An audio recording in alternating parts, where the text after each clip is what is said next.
Boas pessoal, estamos aqui de volta para vos apresentar mais algumas funções aqui do KiCad para a vossa PCB.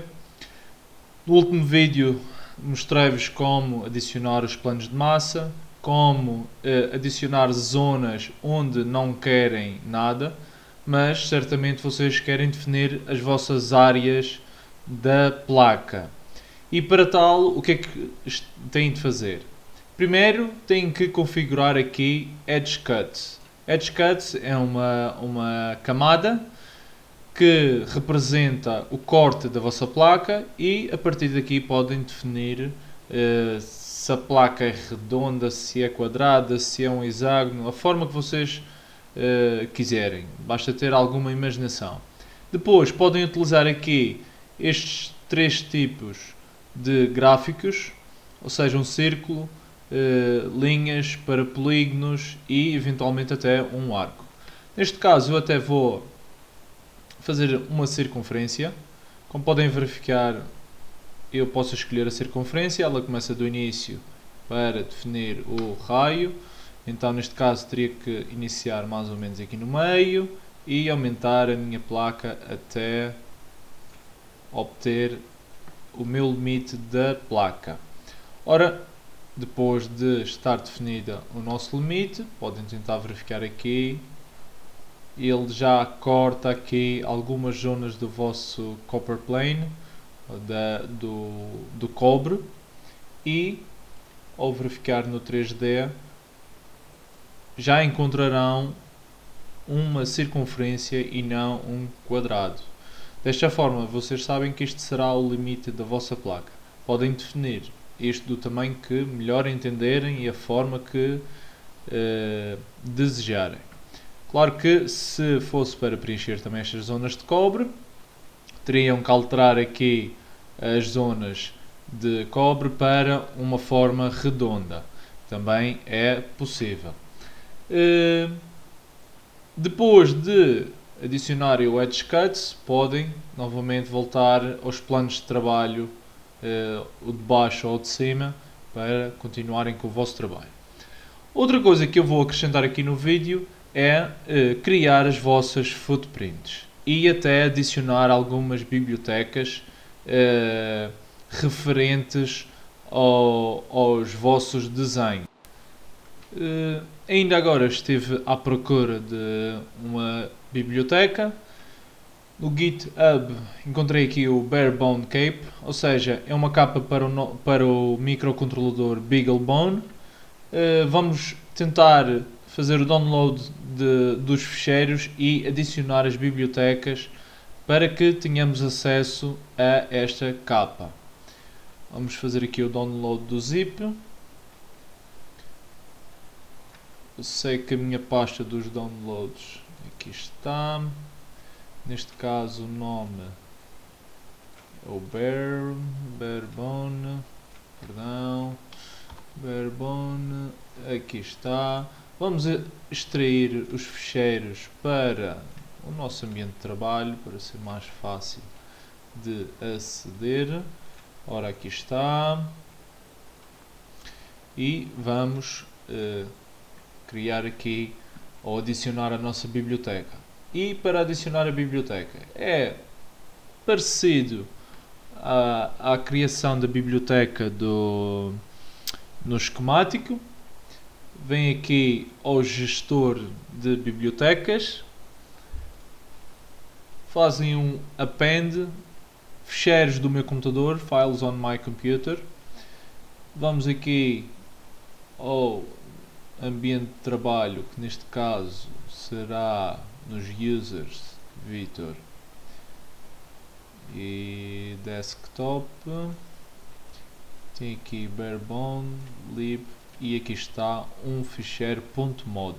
.mod é a extensão utilizada para as footprints. Ok, isto, next, utilizar em todos os projetos a partir de agora e finish. Aqui está adicionado, põe OK, ou seja, a biblioteca foi adicionada. Depois esta biblioteca seria utilizada para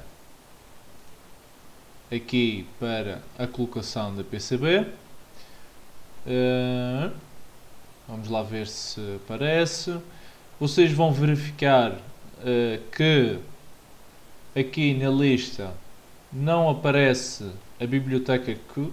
por acaso até aparece, mas pode acontecer não aparecer a biblioteca que foi adicionada. Nesta situação, o que vocês fazem é fecham o programa por completo e podem guardar e voltam a abrir o vosso programa e já terão acesso à biblioteca que acabaram de adicionar. Nesta situação, não poderei adicionar qualquer elemento daquela biblioteca, isto porque não tenho no meu esquemático nada que utilize a biblioteca que foi utilizada. Como podem ver, BeagleBone Black. O que eu posso fazer até é substituir ou colocar aqui um componente.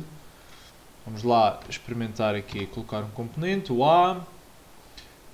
Já agora posso adicionar a biblioteca do BeagleBone para os esquemáticos, porque ele na biblioteca também tinha.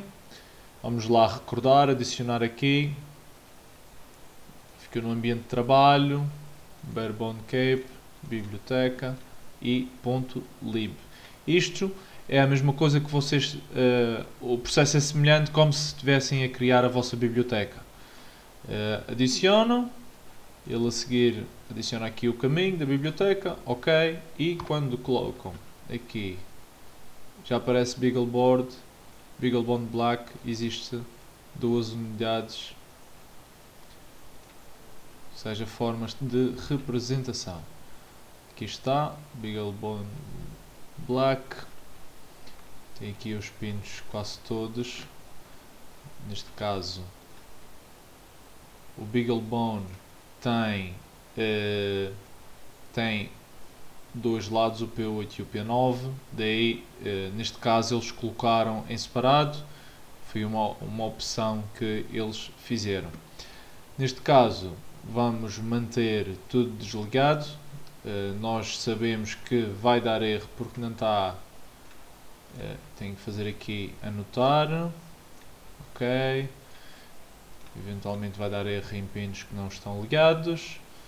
Depois vem aqui, tem BeagleBone Black, vai-se utilizar o BeagleBone Black, guardam, espero que não esteja a fazer isto muito rápido, netlist, guardar novamente, ou seja, eu associei a footprint aos componentes, depois guardo lá, venho cá criar novamente a netlist para associar tudo isto na nova netlist e agora sim posso abrir a minha PCB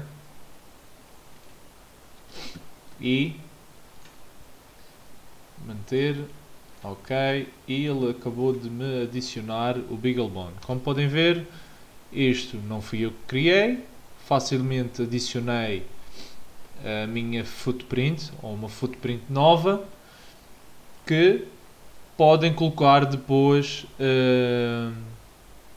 a vossa placa, ou seja, aqui já tem os limites e esperamos nós o tamanho real da placa para colocar neste microcontrolador e todos os pontos do esquemático estão associados já a esta placa, os A e B. Isto é uma forma de adicionar, mas também, claro, podem criar a vossa biblioteca e os vossos footprints. E isto como? Vem aqui o editor de footprints, abre uma janela semelhante à do esquemático, depois querem criar um novo footprint, dão um nome qualquer, digamos 555, aparece novamente estas referências, move, com o M, e eu vou querer adicionar os pinos. O que é que faço? A forma mais simples, depois de vocês terem as medidas para os microcontroladores ou para os vossos componentes, seria utilizar a grade para colocar os componentes na posição correta. Isto porquê? Porque a grade, os valores que estão aqui não são ao acaso. Nós sabemos que muitas das vezes os pinos têm um espaçamento de 2.54 mm, digamos que é uma header. Eu sei que cada pino está a 2.54, seria de ponto a ponto, utilizando a grelha, saberia que os dois estão afastados de 2.54. Se fosse necessário, se tivesse outra layout, poderia ser necessário alterar a grelha. A grelha pode também ser configurada pelo utilizador ou usuário. Isto porquê? Porque a grelha na horizontal pode ser diferente do que na vertical. Outra coisa a tomar em consideração será, no vosso esquemático, tem a numeração 1, 2, 3, 4, 5, 6, 7, 8 para o caso do 555. No footprint devem tomar atenção, está aqui numerado T6, 7, 8, 9, 10, 11, 12. Mas se eu começasse novamente de cima, já estaria errado a colocação dos pinos. Porquê? Porque ele iria associar, digamos, o 5 estaria aqui em cima, se eu começasse de cima para baixo, o 5 estaria aqui em cima, que corresponde na realidade aqui no fundo à nossa direita. Outra situação a tomar em consideração será, se vocês eventualmente apagarem as nossas pads, o que acontece é, não sei se repararam, estavam no 19, 14, 15, 16, 17 ou 18 e apagamos. Deveria a numeração corrigir-se, mas como podem verificar, coloca um 20. E isto, novamente, tem de tomar em consideração porque a numeração deve estar correta e o espaço entre pinos também deve estar correto. Se eventualmente vocês tiverem-se enganado, podem fazer delete. Vamos lá apagar aqui e colocar mais uma pad aqui. Não sei se esta é a medida certa para o 555, teria que ver no datasheet as medidas, mas isto é só para exemplificar como fazem a criação do componente. Podem sempre carregar no where e alterar aqui a numeração de cada pino. Neste caso ficaria 8, 7, 6, 5 e assim teria o vosso componente.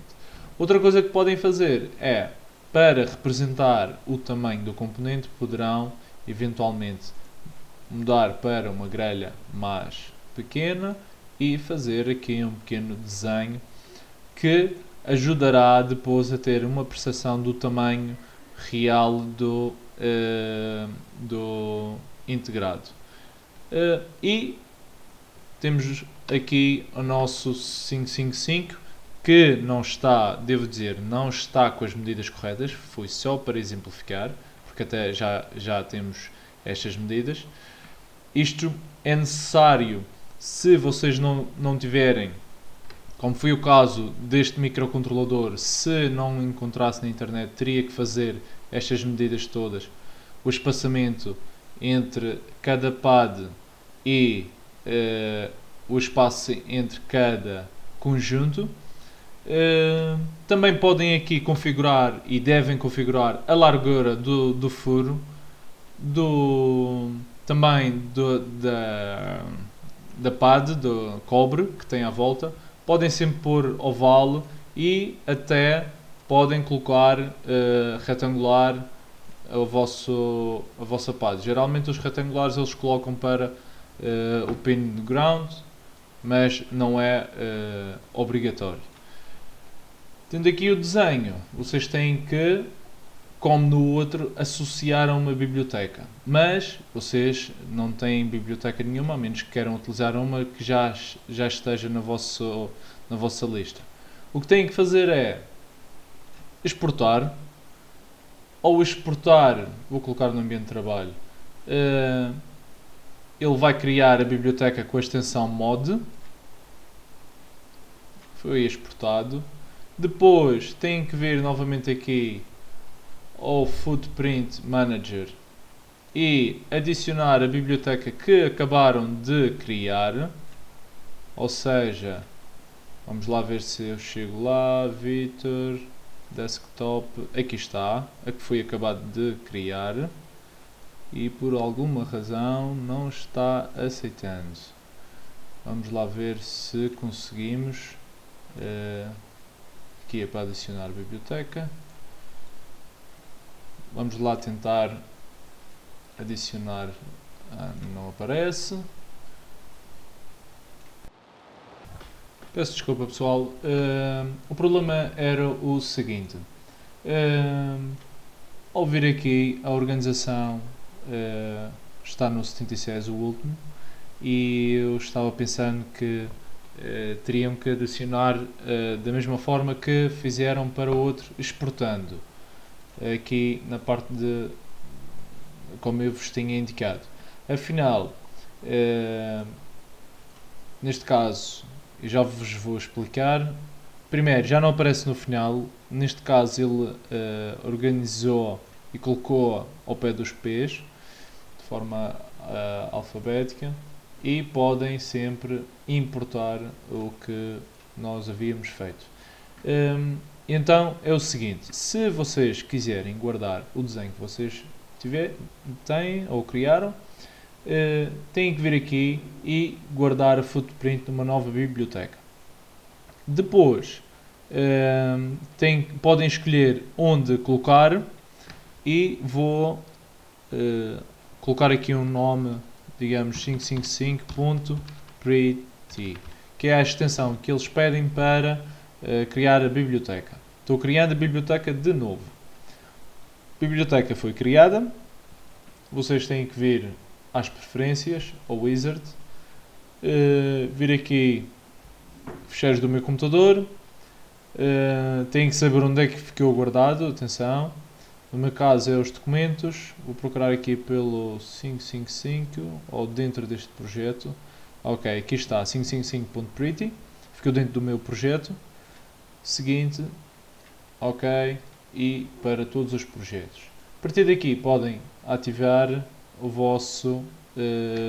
vossa biblioteca. Aqui está. Se eventualmente, vou colocar aqui ok, se eventualmente não encontrarem, após fazer este processo, tentem fechar o programa e voltar a abrir e efetuar o mesmo processo, ou melhor, verificar se a biblioteca já foi adicionada. Depois, como nos outros, guardar, se houver alguma alteração, guardar na biblioteca que está ativa. Depois, no esquemático, vem aqui às layouts e certamente já aparecerá aqui a vossa biblioteca criada para as footprints. Neste caso, o 555. Por vezes dá este erro por causa do Beagleboard. Neste caso, aqui está o 555 e poderiam utilizar aqui. Deveriam depois guardar, criar a nova netlist e substituir aqui quando trocar ou manter, caso quisessem, dependendo do vosso desenho. E dou por finalizado este vídeo, onde vos mostrei colocar as margens para a placa, adicionar bibliotecas de outras pessoas e criar a vossa própria layout. O que devemos acrescentar então aqui, que ainda não foi abordado, foi o facto de podermos fazer, e peço desculpa, já devia ter falado mais cedo, o facto de podermos adicionar vias para atravessar entre um plano e outro. Já tinha dito que para este desenho não seria necessário porque é um desenho um tanto ou quanto simples, mas deverei certamente falar nessa opção. E o que é que vamos fazer? Vou apagar aqui uma linha. Digamos que não podíamos passar por baixo desta resistência e teria que... Vamos colocar aqui esta opção para podermos visualizar melhor. Eu teria que passar por cima desta resistência e o que teria que fazer era mudar de plano. O que faria seria, primeiro vamos colocar no plano de baixo para iniciar, não se esqueçam o V para mudar de plano, X para iniciar o fio, vamos iniciar o fio, mas imaginemos que a única opção que eu tenho, o espaço que tenho, seria aqui, carrego no V, da mesma forma que mudamos de plano, podemos criar vias, e como podem ver já mudou de cor para a linha. Posso cruzar estas linhas, porquê? Porque são linhas que estão no outro plano, e se eu quisesse regressar ao plano de baixo, que neste caso seria conveniente, carregaria novamente o V, ele cria outra via e ligávamos o nosso pino. Como podem ver, as linhas estão da cor das camadas, e se voltar aqui, vocês não veem a linha, têm que fazer um novo DRC, verificação. Aqui está. Como podem ver, isto torna-se depois um pouco confuso, e quem vê aqui as vias mesmo sem nada, são furos no qual vocês terão que preencher com solda. Há quem faça, coloca um pequeno fio, solda por cima, depois solda por baixo e corta o excedente, e fica a pista ligada de um lado a outro. Ou seja, este ponto que está aqui está interligado por este, passando por duas camadas. Isto é a forma de alterar as vossas, colocar vias. Se eventualmente as vias forem muito pequenas, podem alterar aqui as características da via. Digamos que eu quero com 3 mm, isto é um pouco exagero, poderia vir aqui depois carregar no E, na identificação, e colocar a via, e ele automaticamente mudaria esta via. Vamos tentar regressar novamente para 2, ok, carrego no E, via, e ela volta ao seu tamanho original. Fazem novamente a verificação e ele corrige todo o desenho. Tendo em conta já estas vias, penso que vocês já têm informação básica e necessária para criarem as vossas placas neste programa. Este programa certamente tem outras funções, como a colocação de vias automático. Já tentei, não tive uma boa experiência. Eu costumo organizar as minhas placas, embora leve mais algum tempo, mas poderei chegar a um resultado melhor, até porque quando fazem o tracking das pistas e das vias automático, ele passa as pistas por onde quiserem, o que pode levar a que gere algum ruído na placa quando a parte de potência cruza-se com a parte de sinal. Deixo-vos já o agradecimento por terem visto os meus guias, e tentarei atualizá-los e melhorá-los ao longo do tempo, e até provavelmente um guia de como criar as vossas placas de forma do processo químico após estarem desenhadas. Ora, muito obrigado.